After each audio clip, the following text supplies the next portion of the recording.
بسم اللہ الرحمن الرحیم۔ السلام علیکم۔ اگر ہر چیز کا خالق ہے تو اللہ کا خالق کون ہے؟ سوال نمبر 1، اللہ تعالیٰ کیسے وجود میں آیا جبکہ ہر موجود کے لیے عقلاً کسی موجود کا ہونا نہایت ضروری ہے؟ نمبر 2، خدا کہاں سے آیا اور اگر وہ ہے تو اس کی حقیقت کا ادراک کیسے ممکن ہے؟ نمبر 3، کیا یہ کائنات خود بخود آٹومیٹک چل رہی ہے؟ کیا خدا نے اسے بنا کر چھوڑ دیا ہے؟ جواب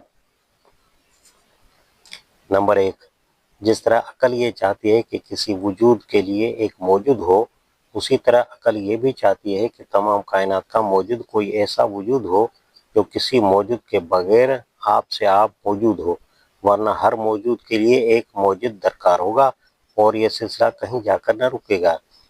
خدا تو کہتے ہی اس کو ہیں جو سب کا خالق ہو اور خود کسی کا مخلوق نہ ہو۔ اگر وہ مخلوق ہو تو وہ خدا نہ ہوگا، بلکہ جس نے اس کو خلق کیا وہی خدا ہوگا۔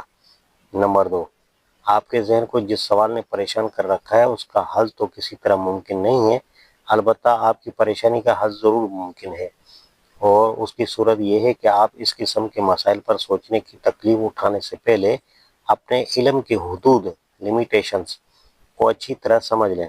جب آپ یہ جان لیں گے کہ انسان کیا کچھ جان سکتا ہے اور کیا کچھ نہیں جان سکتا، تو پھر آپ خواہ ایسے امور کو جاننے کی کوشش میں نہیں پڑیں گے جن کو جاننا آپ کے بس میں نہیں ہے۔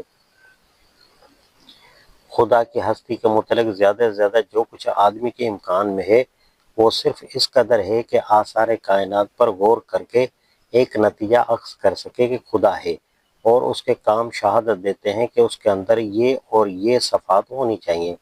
یہ نتیجہ بھی علم کی نوعیت نہیں رکھتا، بلکہ صرف ایک عقلی قیاس اور گمان غالب کی نوعیت رکھتا ہے۔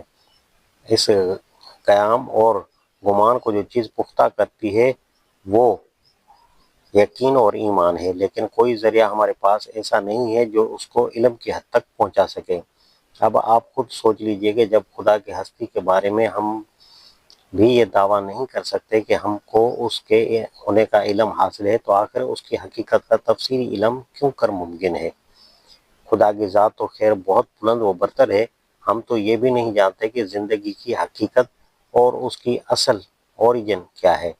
یہ توانائی انرجی جس کے متعلق ہمارے سائنسدان کہتے ہیں کہ اسی نے مادے کی شکل اختیار کی اور اس سے یہ کائنات وجود میں آئی، اس کی حقیقت ہمیں معلوم نہیں، اور نہ ہم یہ جانتے ہیں کہ یہ کہاں سے آئی اور کس طرح اس نے مادے کی گوناگون شکل نے اختیار کی۔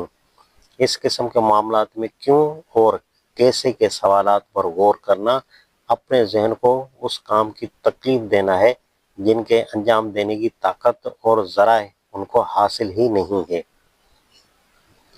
اس لیے یہ غور و فکر نہ پہلے کبھی انسان کو کسی نتیجے پر پہنچا سکا ہے، نہ اب آپ کو پہنچا سکتا ہے۔ اس کا حاصل بجز حیرانی کے اور کچھ نہیں۔ اس کی بجائے اپنے ذہن کو ان سوالات پر مرکوز کیجیے جن کا آپ کی زندگی سے تعلق ہے اور جن کا حل ممکن ہے۔ یہ سوال تو بے شک ہماری زندگی سے تعلق رکھتا ہے کہ خدا ہے یا نہیں، اور ہے تو اس کی صفات کیا ہیں اور اس کے ساتھ ہمارے تعلق کی نوعیت کیا ہے۔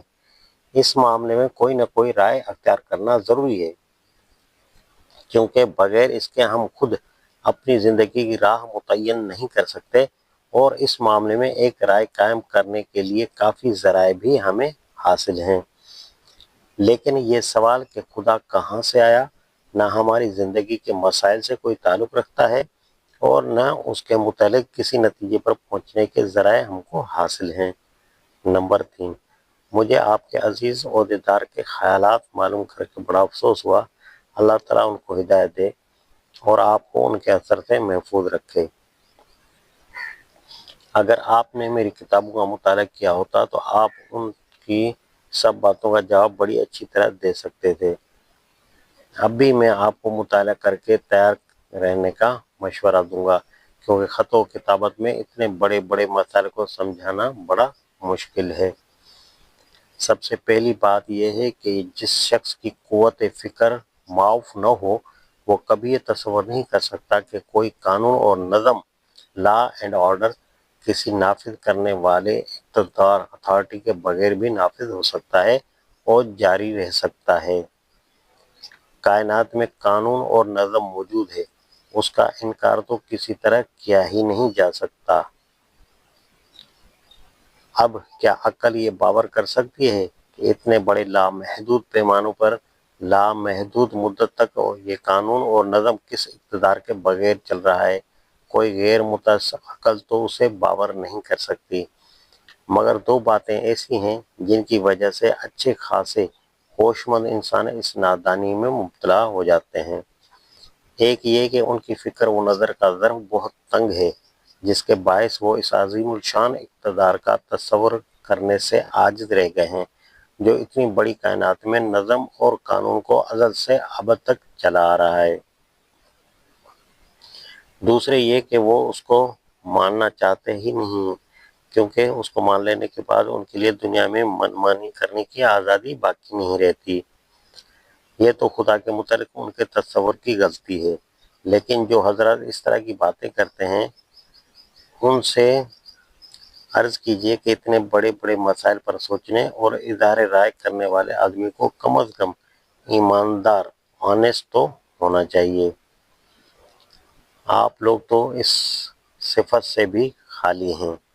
آپ خدا اور رسول اور قرآن کے متعلق جو باتیں کرتے ہیں وہ اسلام کے بالکل خلاف ہیں، مگر اس کے باوجود آپ مسلمان بنے پھرتے ہیں اور مسلم معاشرے کو دھوکہ دینے میں آپ کوئی تامل نہیں کرتے۔